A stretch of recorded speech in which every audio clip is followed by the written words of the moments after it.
మాఘమాసంలో వచ్చే శుక్లపక్ష సప్తమినే మనం రథసప్తమిగా జరుపుకుంటాము.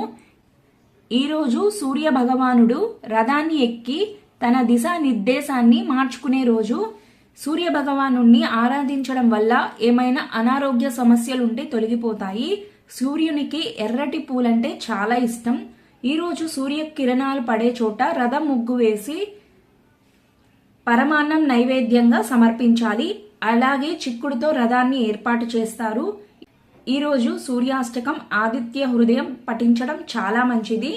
ఈ సంవత్సరం రథసప్తమి ఎప్పుడు వచ్చింది అంటే ఫిబ్రవరి 4 మంగళవారం నాడైతే వచ్చింది. సప్తమి తిథి ప్రారంభం మరియు ముగింపు సమయాలను చూద్దాము. ఫిబ్రవరి 4 మంగళవారం తెల్లవారుజామున 5:31తో మనకు సప్తమి తిథి అనేది ప్రారంభమవుతుంది.